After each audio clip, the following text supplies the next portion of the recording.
You're watching Tech Talk, brought to you by Tech for Techs.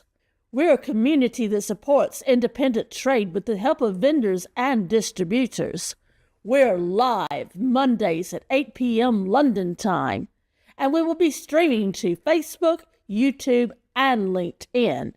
You can listen to our podcasts on Apple Podcasts, Spotify, Amazon, TuneIn, Player FM, and others. And now, here's tonight's show.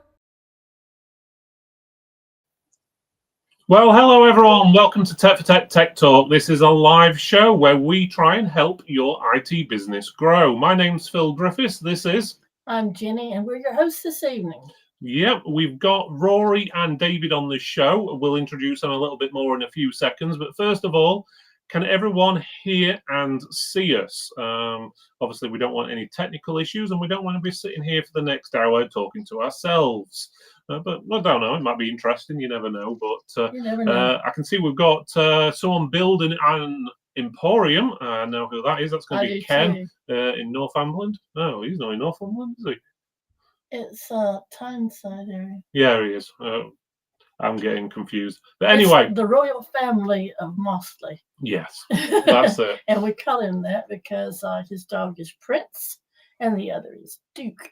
That's it. So I'm getting my geography mixed up there. So, right, okay. So we've got a loud and clear. So, and we can see in here as well. So, okay, it sounds like we're getting somewhere anyway. So, again, guys, if you want to shout out the name of your company, your brand, feel free, and we'll give you a shout out on the show as well. And you never know, it might help if you add in your website address as well, because the way SEO works, it all linking back to your website and everything, it can help. So it's always good to do that. So and Ian Chippy says loud and clear, and Mr. Ken says Tyneside and North.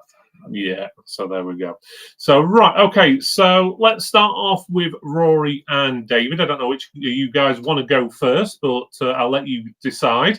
If you want to introduce yourselves, let us know who you are, what you do, and just give us a brief intro to what your company is. David, do you want to go for that?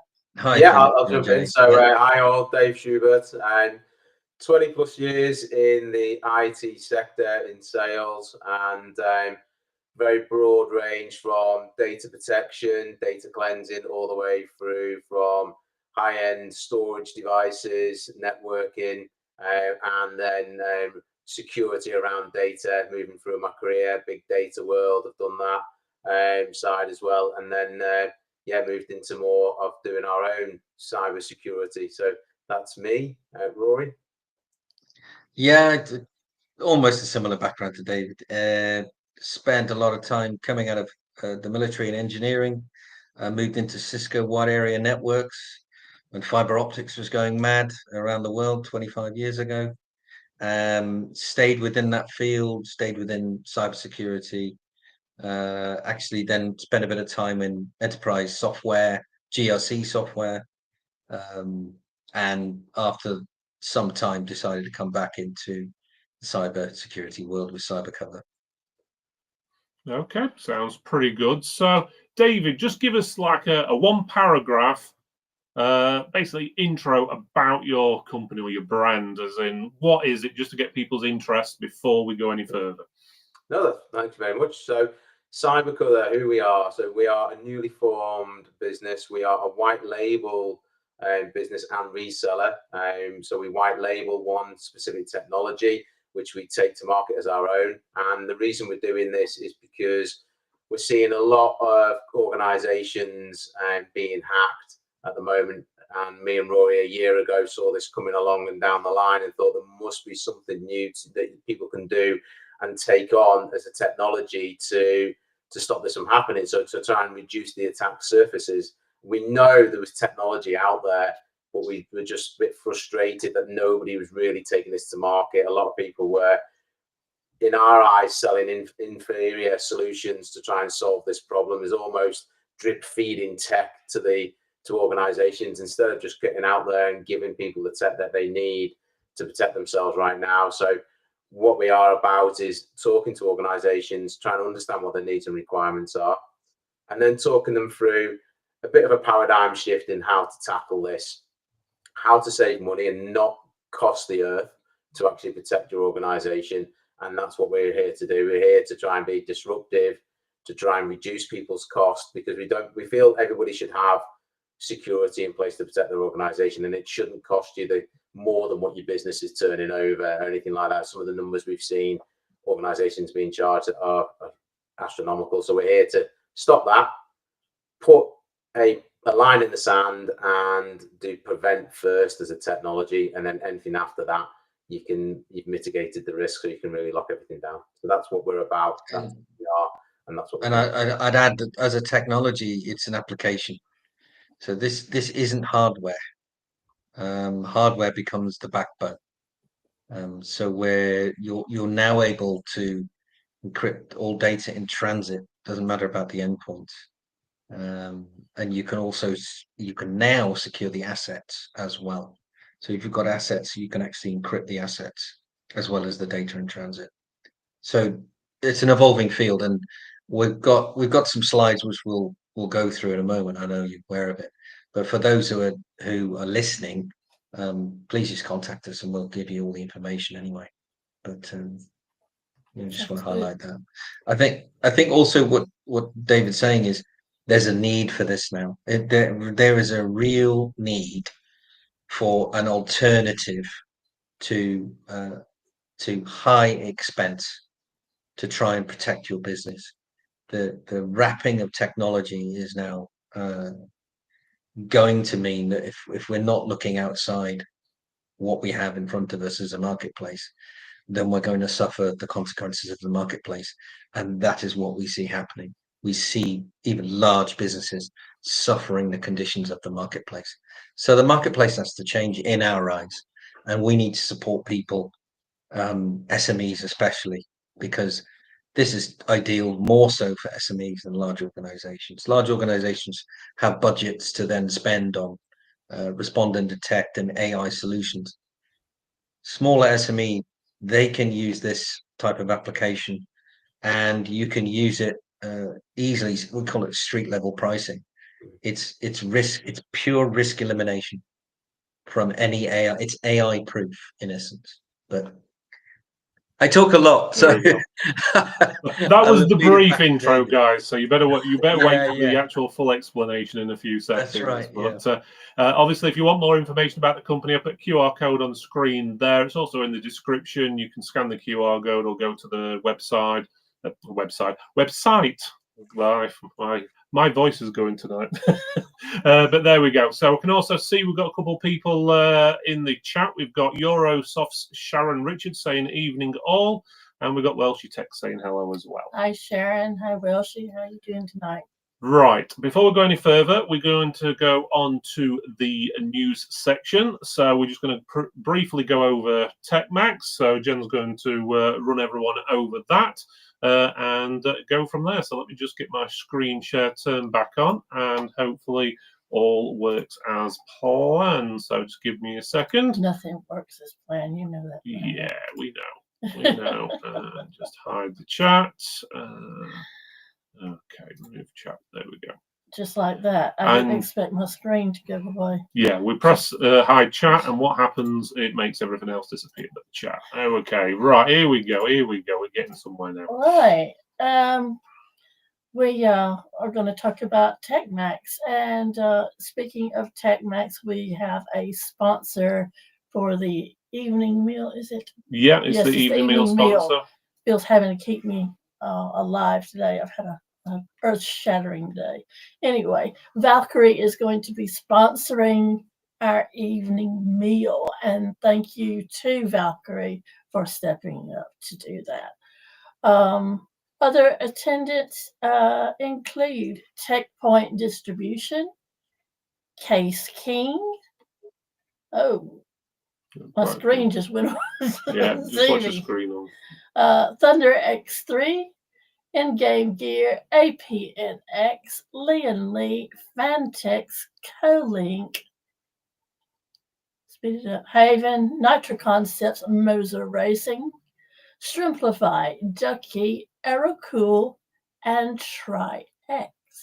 We do have others signed up, and we are just waiting on payments from them, or we would share them with you.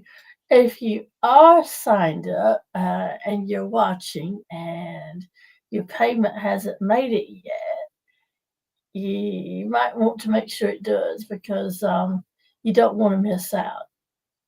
Yeah, and anyone else who hasn't signed up, obviously, it's always a good time. And if you're a guest, we've got free tickets available. So if you want to attend the daytime, you can attend totally free. There's no charge to you. You get to see everything in the day, there's prizes and all sorts going off. And you get to see up to, well, just over 100 exhibitors. Again, it's early in the year yet, so well, it's a previous year, could we say, because it's not till July the 3rd, 2026. So we've got about 200 and odd days left yet.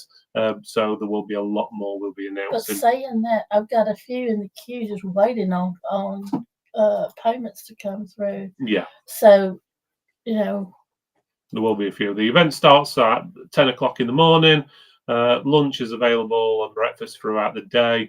We have a daytime prize draw, and people who do get the evening tickets, it comes with an evening meal and a bottle bar, as well as entertainment, as well as the 2026 Tech Awards, which also includes a free bottle bar as well, and a big prize draw, which is an addition this year. You have to be there to win, basically, but there will be a large prize, or at least a large prize, so there might be multiple to be able to be won in the evening. It's going to be interesting. That's it. So right, we have changed things, the way we're doing things on the night. Usually in the foyer we have games and stuff like that, but we've decided this year that we're going to put the games or entertainments, whatever it may be, in the room where we're eating. So that way people won't go, oh, I didn't see the entertainments and everything. It'll be kind of hard to miss in the same room with you. Yeah. So watch the space. There's going to be a few added things which we can't announce until a bit closer to the event, but should be good. And I know ticket to sales, or well, the free tickets, but people who have registered for tickets, the numbers are up by around about 15% year on year at this time of year, at least anyway. So it sounds like it'll be, or looks like it's going to be a good event. So it always is. That's it. So right, let's get on to the main topic then. So the first and last line of defense. So, David, I believe you have a share screen or a presentation you're going to be sharing with us and running us through. So I'll leave you in control there.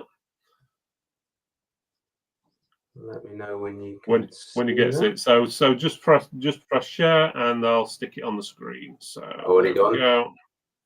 There we go. So I'm just going to minimize chat, guys, while this is going off. I'll go through all the questions afterwards. So if you do have any questions you'd like to share or anything you'd like to talk about, then obviously feel free.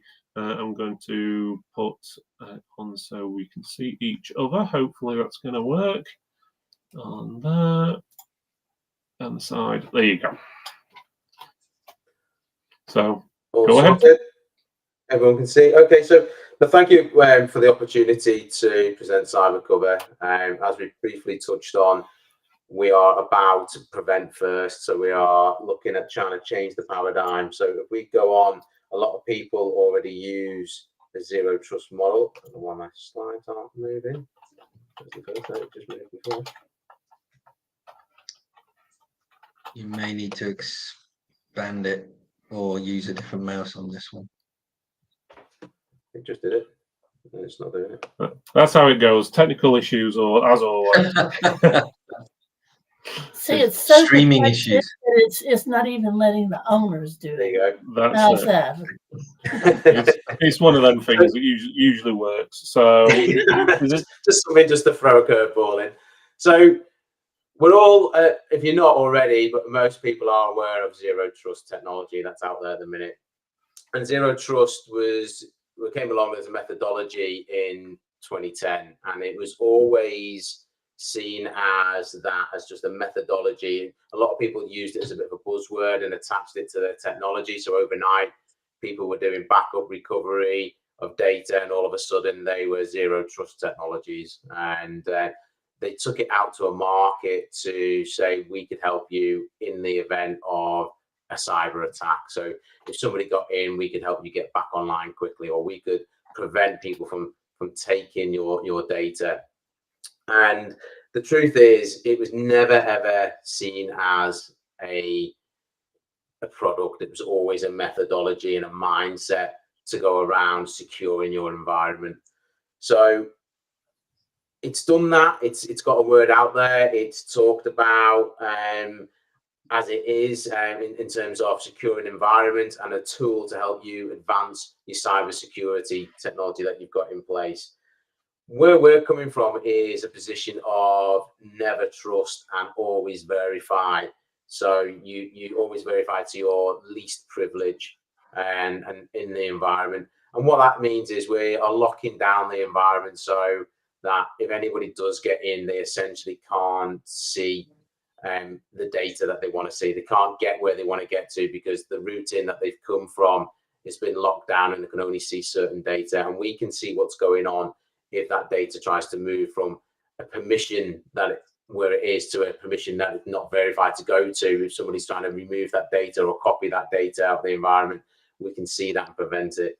So we're definitely coming from that never trust situation. So what we'd like to do is look at why zero trust on its own isn't enough. What we're not saying is get rid of it. We're not saying get rid of everything you've invested in right now. We're saying look at a prevent first technology to complement your existing stack and where you are today. So we talk about the limitations of zero trust. Sorry to interrupt you, David. Sorry to interrupt you. I don't know if you've got your slideshow going, but all we can see is the first page. Oh, right. We yeah, see I the have. first page. We're just seeing, it looks like the PowerPoint page you've got shared rather than the actual presentation page. Sorry to interrupt you. I did click on presentation at the bottom. You can see my cursor. Is that coming through now? We can see that. That looks like the third page, but it's still on. It's still showing it like as in within PowerPoint rather than in presentation mode. Yeah, you may have to. It looks like I'm sitting at your desk and looking at it with you, if that makes sense. Yeah. Okay, I'll have to just. Can you do the up and down arrows, and it'll take you through the slides? Can you see that? Okay. Let's have a look. So that's better. How do you mean? I think, yeah, it's a bit better. That's a bit better. So that's the second slide. I'm not sure why it's not playing as a proper PowerPoint presentation. That's better. That is better. That's better. I don't know. Right, go ahead. Sorry to interrupt you, but I thought it would be best now before you got to the end. No, And everyone I thought it was just me as well. I thought that's probably my screen. No, because I'm sharing on mine. So apologies. And it's live. It's fine. It's the way we roll. And so on this slide, then, so I was just trying to set the scene of zero trust being a methodology, and we're not trying to replace zero trust. We're going to try and complement. So a lot of people have invested in zero trust technologies, and we want to complement that. We want to complement where you are. So instead of being, as you can see in the diagram, day zero, we're pre-day zero. We're locking everything down before somebody's come in. So rather than waiting for something to happen to your environment and then panic and go, how do we get rid of them? How do we lock them down? And they've taken data, and now you've got to try and recover that. We're trying to say, look, we can reduce the attack surfaces that are already existing. So we're doing something proactive. We're pre-day zero, and we're trying to enable organizations to have a lot tighter security around what they are doing. So taking the methodology of zero trust, which is great, everybody understands that, and trying to move it forwards.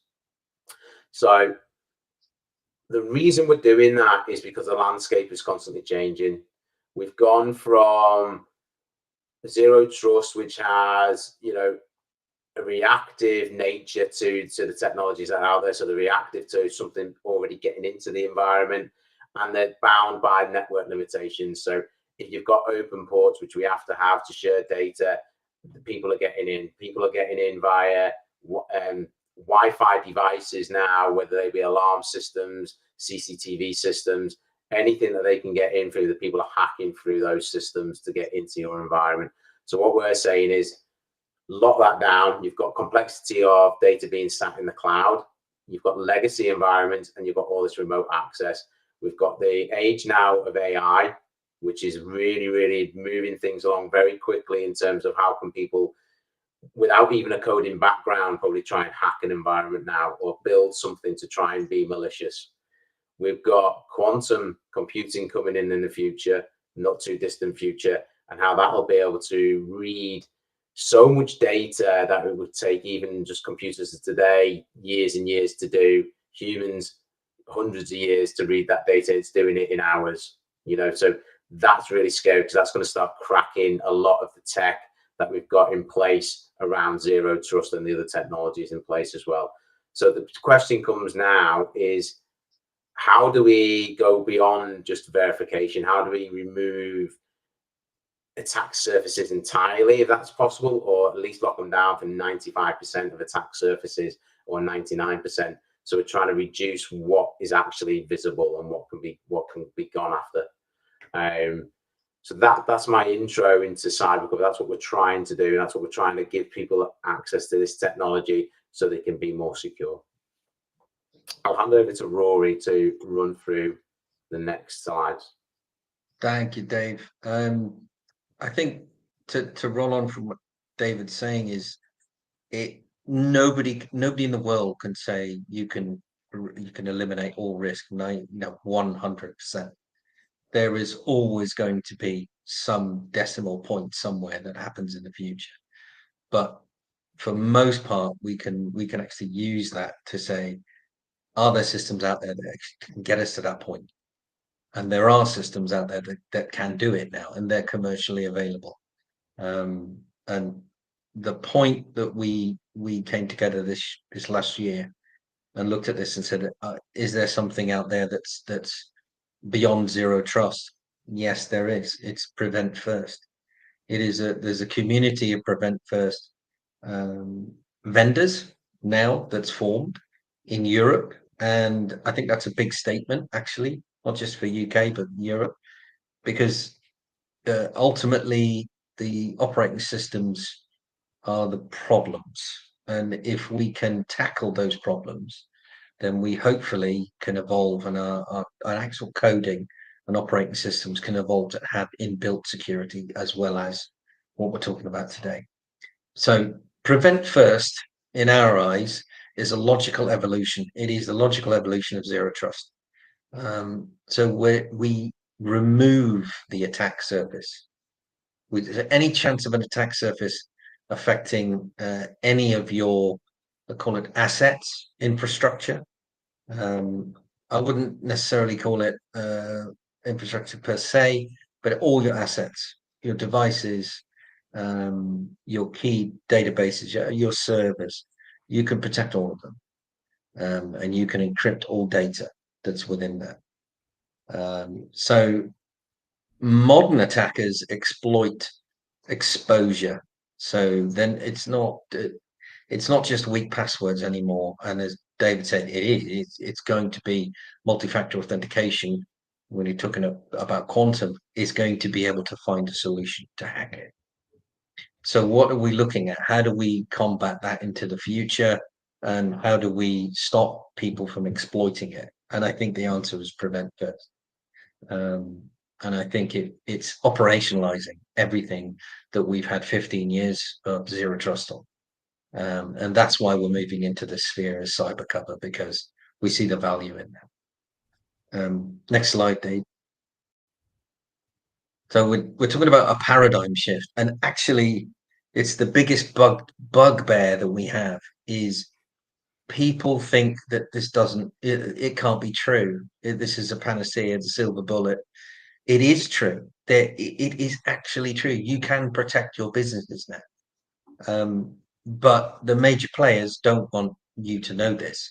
They want you to keep you in the same paradigm. Keep spending on automated AI. Keep spending on respond and detect. There's nothing wrong with respond and detect systems.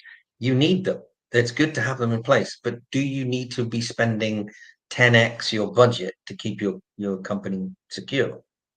The reality is it's impossible. You can't keep up with demand. And it's not just multi-factor authentication, it's APIs. So as soon as you start working in your supply chain, if one of your members of the supply chain has an API that is hacked, that leads through and probably through you into your next supply chain. So it's upstream and downstream problems here. But what we're actually looking for is people to really look at what the problem is and then realize there are alternatives. That's really what we're doing, is saying there are alternatives and they are not going to break the bank. This is really simple stuff. But the principles that we have for this paradigm shift is that we want to make sure that assets are not discovered. We want to make sure there's no ports or pathways available, so nobody can reach those. And we also want to make everything uncompromisable. So no exposure, no vulnerabilities. So these are all great words. Everybody thinks, oh, it'd be lovely to have no vulnerabilities. Well, you can now. It's on the market. There's an analogy that we have is that think of it as turning the lights, turning off the lights in a dark room, because that's what you're doing to hackers. They can't see the data. So if they can't see the data, AI can't see the data. It's the fundamental analogy that we're talking about here. The visual that I always have, Rory, is we spoke about this a few times, sorry to interject, is imagine seeing the best house party in the world and you're on the top of a hill and you're looking down at it and you're like, right, I'm going to get there, and you run down, you're going to gate crash this, I've not been invited, and you get there, and as you get there, there's nobody there, the lights are off, everything's gone, it's just pitch black, just a building, and then you run back up to the mound and you're like, oh, that was a waste of time, the music's all on again, all the lights are on, everyone's dancing. That's what this is like. It disappears. If you're using CybrCovr, you're able to let somebody know when they get to the hotel gate, the gatehouse, they let them in, and you don't see anything apart from the driveway, the hotel, the reception. You have access to the lifts, you have access to your room, you have access to the gym, the pool, but everything else is gone. You're only allowed to see what you're allowed to see, and nobody else can see anything. So it is a little bit, we use these analogies to make people think, what, is that possible? Yes, it is. It's that simple. Next slide, please, Dave. We're talking about features that extend zero trust. So what is it, and how can we build on it? So first of all, it's guardrailed access. So this is session based. It's context aware, continuous validation. So it's always on. There's no off. Okay. Effectively, the simplistic way to put this, and David hear me say this so many times, is that every packet of your data is now encrypted, port forwarded, and dual reverse proxied. So anybody seeing that packet of data, if they're lucky enough to see that packet of data, won't see it. They won't know where it's come from. They won't know where it's going to, and they'll get a residual hash file if they're seeing it, and they happen to be lucky. The other aspects, microperimeters. So each asset is isolated individually, and there's no lateral movement. So you can't gain access. There's no way to jump and hop between them. Session segmentation. Each connection is temporary and logged. So there's no persistent sessions. They're just continuous sessions happening. Okay. If a session were to be compromised, it cannot spread to any other session. So there are ways and means in which the technology is built, the application, to stop that from happening. Next slide, Dave. Yeah, advanced prevent first capabilities. Null state and I love this, ephemeral connectivity. So its sessions are only used when they're needed. So there's no standing infrastructure to the attack. This is why I was talking earlier about people use the word infrastructure. It becomes an irrelevance as long as there is a connection. That's all you need. The infrastructure becomes backbone. The null state is very interesting because similar to, in effect, the application provides you a policy management profile as an administrator. So it's similar to a firewall setup, a little bit more granular, and exceedingly granular if you want it to be. And you can decide whether you protect all your devices, a single device, a single application on all devices, a single application on a single device. It is as customized per client as you want. So what we talk about with null state is, imagine, and here's another analogy, imagine it's where we managed to all retire to the Mediterranean, we're living on a yacht, and we decide to use the Wi-Fi in the local marina, and we're clogged on, we've authenticated within that policy management engine. It's got my device, whatever it is, mobile phone, and it tells me that I can access certain information and certain servers, etc. If the captain then sails that yacht out of the marina and goes down the coast in Italy at 40 miles, clags onto the next marina Wi-Fi, there is no re-authentication. You are already authenticated. So that's the null state, ephemeral connectivity. It will stay on because you have the rights to do so. So nothing is lost per se, unless you want it to. So this is all about configuration. We've also got advanced policy management. So especially with compliance rules, regulations, business logic, it's all embedded within the access control. So it's very simplistic. Other thing to talk about, VPC, virtual private connectivity. This is truly the difference between what people understand as security as virtual private networks and virtual private connectivity. Because we're not dependent on infrastructure and endpoints, we do everything on data in transit. So we use virtual private connectivity.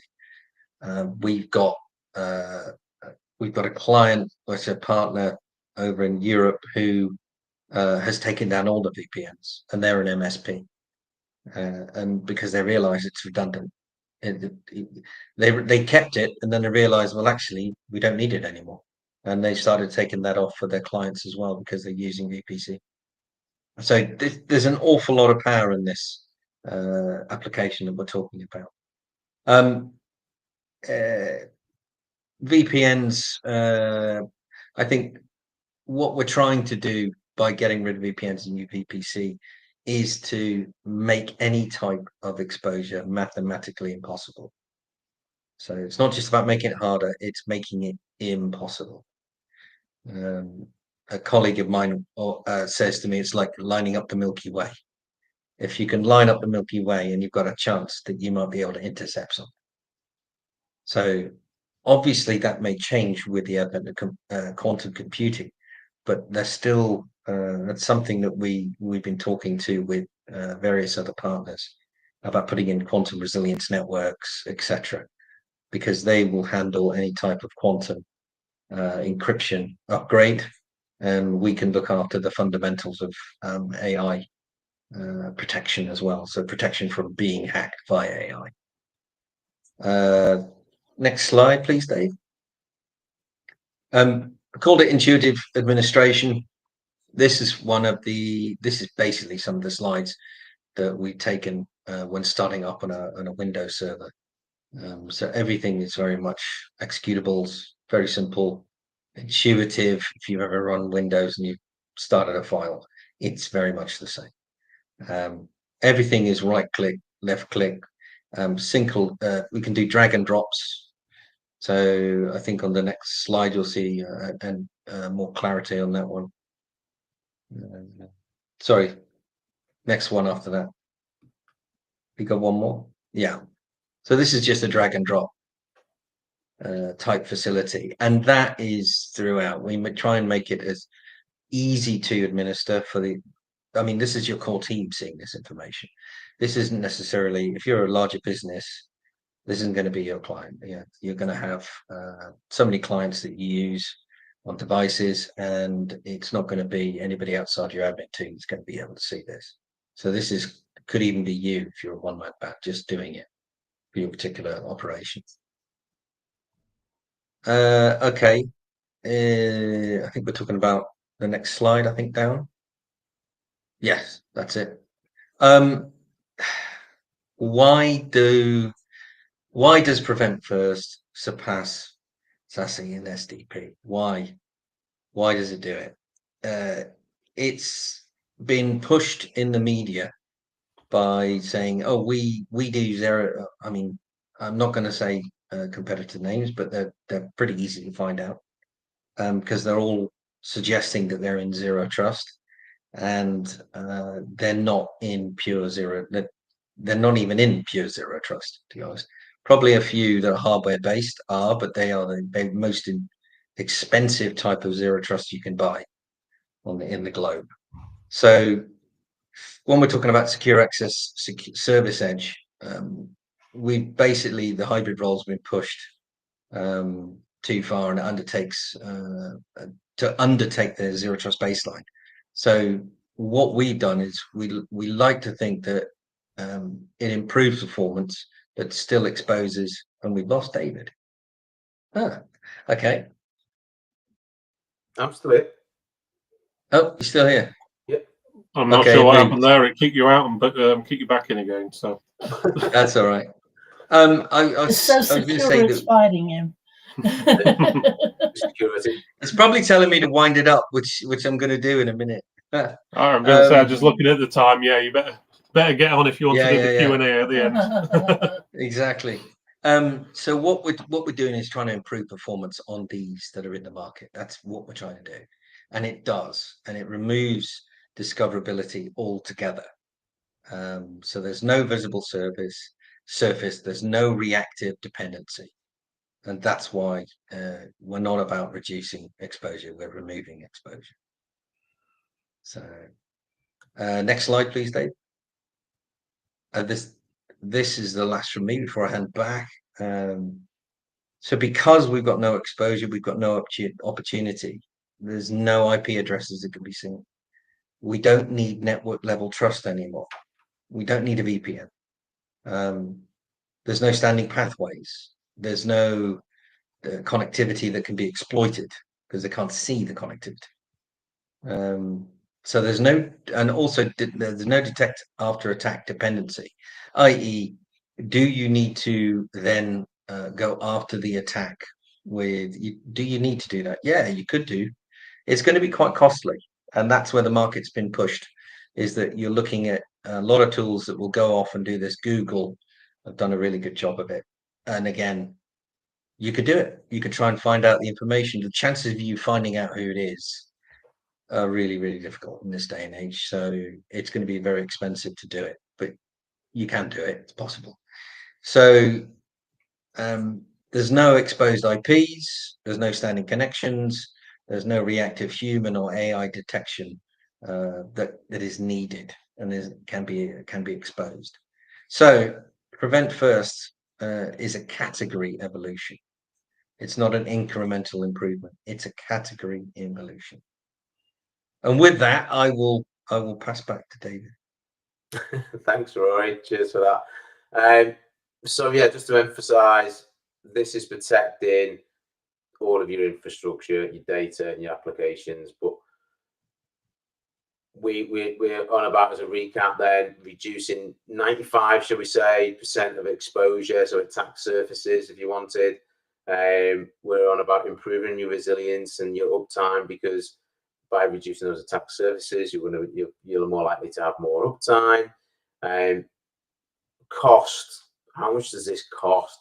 How, compared to other technologies, it's a hell of a lot cheaper, I can tell you right now. So we'll open at the end of the slides to give you our details. If you want to ask us, we can give you our pricing models. We can talk to you about how you could do other things with us as well and partner with us. But the main thing is the efficiencies this will deliver, as Rory already touched on. People are getting rid of some of their VPNs. We don't tell any of our clients to do that, it's up to them, but we are seeing them take out some of the other technologies which are very costly. So it more than pays for using CybrCovr in their environment. But first of all, and the thing that is close to our hearts, is protecting people's brands and reputation.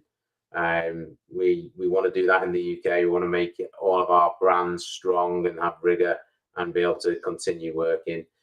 By design, CybrCovr gives you back the governance, so it ties back into DORA, NIST2, ISO compliances. So again, if you've got any of those requirements or your customers have and you want to know more, please reach out to us. So that's all we've got around CybrCovr to give you a flavor. Hopefully that's giving you enough to want to know more and probably want to see the technology, and we can do that. But one thing we haven't touched on is the human element. And to do that, we've partnered with another exciting new tech, which is called Fortix, Fortix Security. And this is about the human facing side of things. So as humans, we make errors. We're always battling time. Time's our biggest and reduced asset and resource. Everything is time constrained, whether it's spending time with the family that you want to do more, you can't because you're working too much. If you've got to review things, we try and do it on the fly. We try and multitask as best we can. And one of the biggest problems is mobile devices, because we click on emails. We don't always check it. If you're at home, the kids are screaming or shouting because they're off from school, not well. You're trying to do something, before you know, you've clicked on an email you shouldn't have. You're going to have to report it to IT because you potentially caused a breach. So welcome to Fortix. This is an absolutely brilliant piece of tech as well, that if we could OEM it, we would do, but we can't. But we can resell it, and we can enable you guys to do the same thing. This is protecting organizations from outbound data loss and inbound phishing attacks, and it's using AI reasoning to understand the information on, like, for example here, the email that's come in, and what it's doing is trying to put context around that and trying to understand it to see who's sending you something and what it is and why they're sending it to you. So we've secured all of our network. We've used CybrCovr. We're locked down. Emails come in, and the user's clicking on something. Now, yeah, if you've got CybrCovr in place, you probably don't have to worry too much about what they're going to see and where they are. But a lot of companies don't have that in place, and this is a great stand for them to start putting something in place as the last line of defense. So as you can see, it's starting to highlight what you should be looking at. And I know for me, for one, if I've got an email on my mobile phone and it's highlighted in red and I'm getting alerts on it, that is very quick and very good for my eye to catch and stop, even if I've got the kids screaming at me. So I think this is a really, really nice tool, and enables a lot of organizations to do something differently, but to put something in place right now. So with that, it's securing all your email. It's a gateway. It's agentic AI. It's an agentic AI engine that they're using around this, and it's preventing those risky actions before they occur. So you can see from the diagram that we've got, you've got your gateway, and this is what we're trying to do, and this is what it's trying to secure. So we're enabling natural language policies to determine what's going on. Okay. So as I said before, it's context aware, it's reasoning, and it's to prevent any data leakage or misdirected emails coming into your environment. This tech is really cool because it's really easy to deploy. It's protecting more than a lot of the people or organizations and vendors in the marketplace right now. So it gives you a great opportunity to go and talk to a lot of organizations that are using tech right now to protect their emails, and it gives you huge advantages over them. It's zero trust verifying. It's prevent first elements of exposure. So it's bringing all of that together. It's giving people the AI in there to help alleviate looking at data and looking at the emails at the front end or the back end.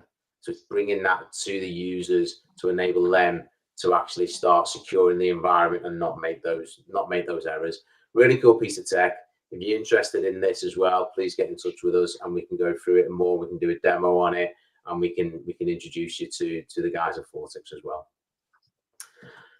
So to wrap up, we've covered defending your whole environment from an infrastructure and application perspective around the data that's moving between them.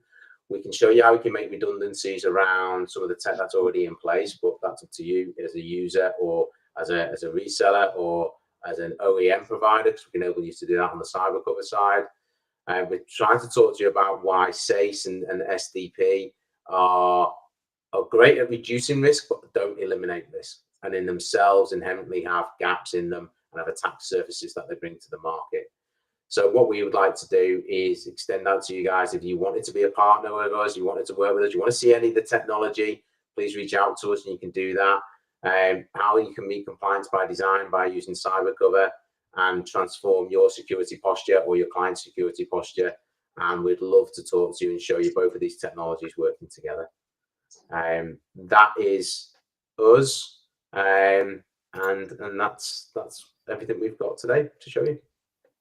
Okay, thank you very much, guys. So we'll go on to a Q&A. It's getting on a bit, so we're going to push quite quickly through the Q&A. But if you if you don't mind, David and Rory, in the private chat, just put in your email addresses or whatever contact info you want, and I'll share it on the screen so people can see it a bit larger, because it was a little bit small on the presentation for probably some people to see, especially if they're on phones.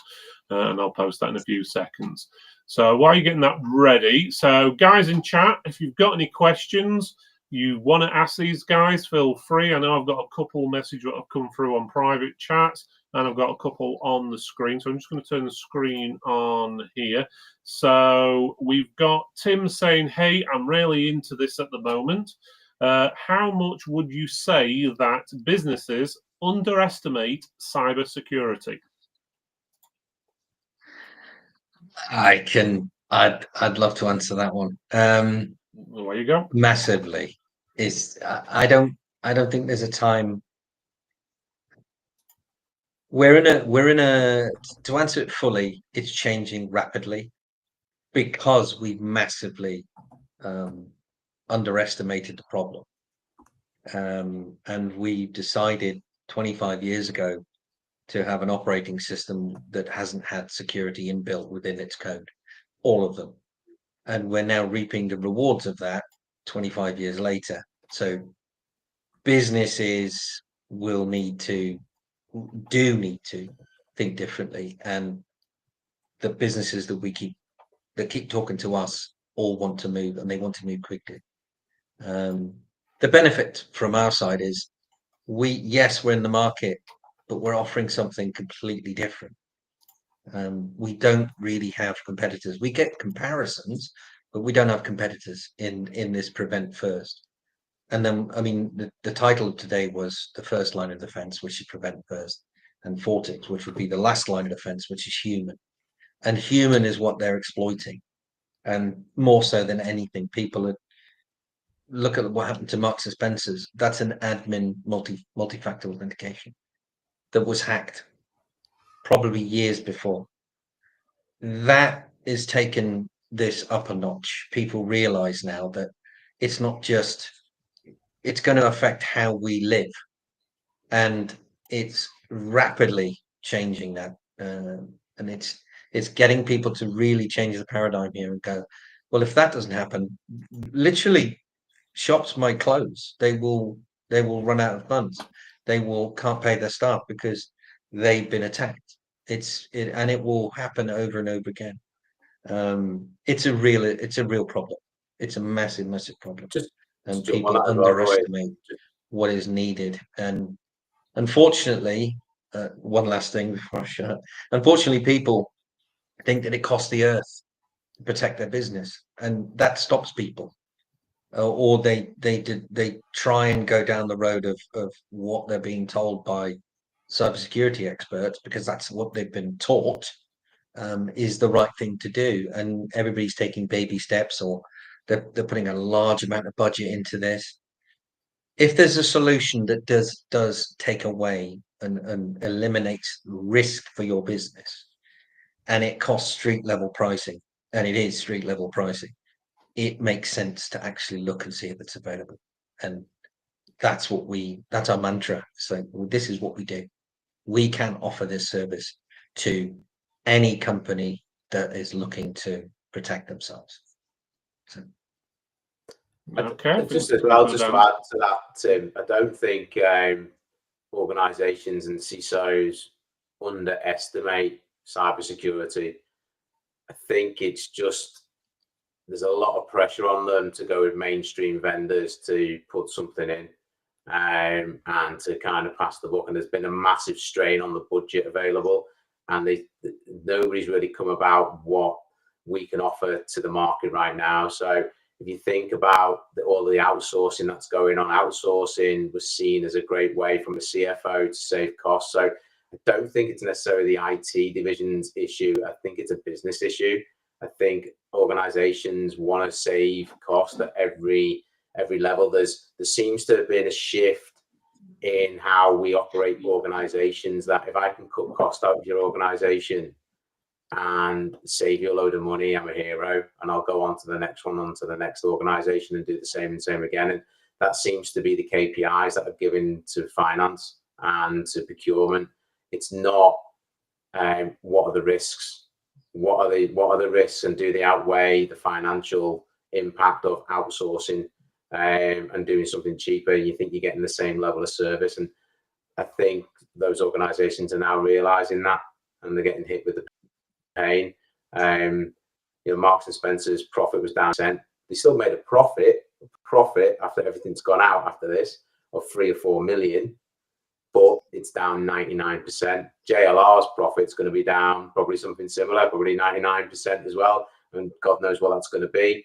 So there has to be a question that goes back to the C-suite on what level do you deem that acceptable, and does everybody in the country that's shopped at Marks and Spencer's and a member sue them over a GDPR breach then because somebody's got our data? That would finish them off, and where does that leave us as a country with not having their services? So I think it's a fine balancing act, and I don't think that's the right route to go down. What I think is, if they went with us and it cost them a fraction, and I mean an absolute fraction of the price, instead of them spending hundreds of millions on security, they could spend a couple of mil. What would happen in that market space then? Why wouldn't people want to go with that? And then that would be then a question readdressed to the likes of Palo Alto and everybody else on how much money are you guys actually profiteering from people being hacked? I think that for me is the real question. So I don't think anybody's underestimated it. Okay, that's a very good response to that one. Question I got coming privately is, can we resell this service, or is there some sort of form of affiliation scheme? Yeah, we can enable you to resell it. You can white label it as well. We can do that with the CybrCovr tech that we are white labeling. We get a lot more privileges than a traditional white label. Essentially, it's our own product, so we can basically act as the vendor and partner with you to white label this. We can enable lots of things. We can enable people to be able to put the technology in. We can enable you to play with it. We can do some great deals depending on what it is that we need to do to get a client using the tech. We're very flexible, so we've got a lot of flexibility around it. So yeah, partner program. You can do a referral program as well. We're happy to discuss those on a case-by-case basis. And if we are doing referrals, and that's the way you want to come into it, it's not just a referral on the first year, it's the lifetime of the contract with the client. So because we know you're the front end, you're supporting them, it's your name, and they'll be coming to you to talk to you about what we're doing. So that's why we honor that, and it's basically like a resell via referral. So we can do that as well. So lots of options. Just give us a shout and let us know what you would like to do. Okay, that sounds pretty good. Got another one, roughly sort of on the same sort of lines.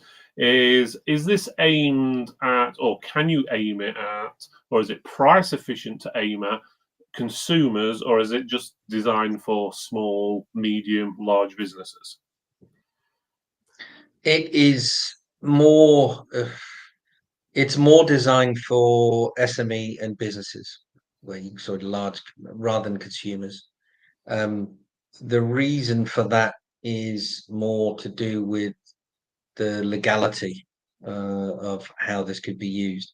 What is better to be used is to set it up as a managed service and then invite people on, which is a just different model, but it's easy. You've got any number of user groups that you can control on one gateway, one server, and that allows you to say, well, okay, I'm going to have these people come in, but it means legally you have to know who they are, do your KYC, and then allow them on to use your service per se. That's the only stumbling block we've got, pure consumer. So there'll be, I think, easily there'll be an opportunity to say, yeah, when you register with us as whoever it may be as a service, you can actually go for a full registration, verification, KYC, and then you can allow them to use this, no problem. And you can go to market as long as you've got those legal framework in place. Okay. I'm going to put this next question more in English, or a polite way, shall I say. He's putting, is this all controlled by AI? No. No. Is any of it controlled by AI? No. We've actually thought it. Yeah, I should say Fortix has AI because it's using its computational assets to understand what each message, all the background data, everything around that message, sender, etc. But the Prevent First does not have AI inside it. And if it were inside it, it would be in the future, it would probably be menial tasks about arranging kind of ancillary data. It wouldn't be used for the core product simply because it's not needed. You're setting up a rules base, like a firewall rules base. Once you have that set up, it's up to you whether you want to make any changes. You shouldn't have it questioned or queried by an AI agent at all if you don't want to. Right. Okay, I think that pretty much answers that one. Another one we got is, how do you see the cybersecurity marketplace being affected by quantum computing, and how can you make a difference? David? I had a really interesting chat with a professor around quantum computing not too long ago, and the advice is quantum computing is coming and it can read such a vast amount of data, and in the wrong hands could crack a lot of the security that's out there at the moment. So when people think they've got two-factor authentication in place, the models that are used for encryption, some encryption technologies out there as well, it'll crack those as well. So it's a scary thought that if you think AI is disrupting a marketplace right now, quantum computing can do that, but on steroids, and in terms of reading data and being disruptive. Having those two things combined is going to be, I think quite scary in the wrong hands. And on the dark web, they're probably already doing it, right? So we need to be very cognizant of locking things down. So my advice would be, read up on quantum computing, get a basic understanding of it, get a basic understanding of how this is going to be coming into the marketplace. Where is it on the curve of adoption? And with AI now being adopted and coming up, quantum computing is going to be not far down that line and coming to a cinema near you, so to speak. So I'd keep an eye on it, and if you're fearful of that, I'd say CybrCovr is a great tech to have in place to prevent that from affecting you moving forwards. Right. Okay. I've got another question for you, and this is again, I've edited this slightly, but I must admit I've had this issue in the past with small, medium businesses a lot. Is a lot of them all use the same password for every single machine in the building and so forth. because a lot of the times they're not tech savvy and so forth. Would your software or tools and security and so forth, how easy would it be for them to actually use? Is it more of a, right, you set it up and then they don't have to do a thing, or do they have to actually The be more ideal hands-on with it? because we're not bothered about passwords. To be honest, Yeah, not gonna... the former, yeah. Yeah, I was going to okay. say, you basically don't need to worry about passwords. If somebody gets your password and they're not authenticated in that policy with whether you've got your MAC address, whether you've got your IP address, what application you're allowed to see, and there's a whole list of a matrix that you can choose from. If that's not authenticated, nobody's getting in, even with your password. So passwords become redundant. I mean, they're good because you'll still need a password to remember. But if you're using all the same password and you're locking down all your assets, in theory, they can't get access to anything because they can't see it. I mean, even when we've had people using the tech and going on to, open networks, logging into open networks where their password could be seen, and because they're using our tech, they're not going to get hacked. They're not going to get breached. Okay, that sounds pretty good. Right, guys, we're getting towards the end of the show. So if anyone in the chat or who is watching wants to ask any more questions, I think for a lot of them, I think you've gone through a lot of it with your presentation anyway, to be honest with you. You've covered most of it. But if anyone does have any extra questions, feel free to ask. I do have the website address on the screen, as well as David and Rory's email address. I'll put that in the description for anyone who's listening to the podcast version of the show as well. So you can easily do it rather than me spelling it all out letter by letter. But before we finish the show, because it looks like chat has finished, Rory and David, is there anything you would like to say or add on, or any wise words for the end of the show? And I'll start with you, Rory, first. I would say, first of all, thank you both very much for inviting us on and being able to talk, especially me, talk too much about the subject. But it's just I'm very enthusiastic about it. I think that we should be protecting ourselves, and if there's a marketplace that is telling us to go one way and we suddenly see that there's actually other options here, why don't we investigate, to the side of where the market is pushing us?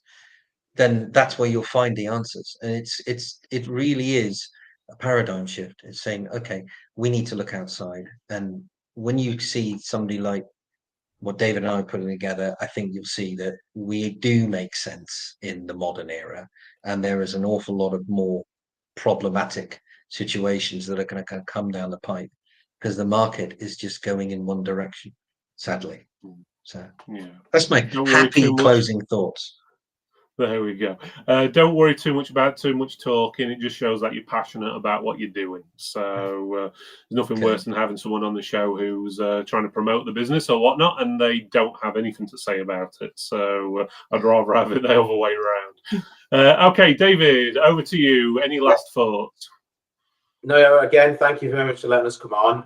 My last thoughts would be, and message to everybody would be, let's secure British companies. Let's secure our tech, let's secure our offerings, and let's make sure they're online. And please don't think this is going to be outside of your budget. If you even think you'd love to have this type of technology, just get in touch with us and let's see if we can make it happen. I'm sure we could do. So don't let finance be an issue.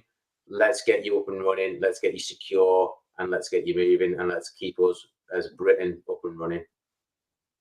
Nice one. Thank you very much, guys. And final thoughts from me, I would suggest everyone who's watched is getting in touch with them anyway. It's always good to have a contact. You never know when you're going to come across that business. Even if you're just consumer-based, there's a good chance at some point those consumers you use are either directors or own their own businesses as well, and they may need these sorts of services. So it's always good to have a contact there, and you can obviously reach out to these guys pretty easily. Either give them a call, or you've got their email addresses on the screen, or go on the website, and you can go from there. So Rory, David, thank you very much for showing off what you're doing. And as I said before, it seems that you're very passionate about what you're doing, so which is really good. So, right, guys, I'd just like to say thank you, everyone, for tuning in tonight.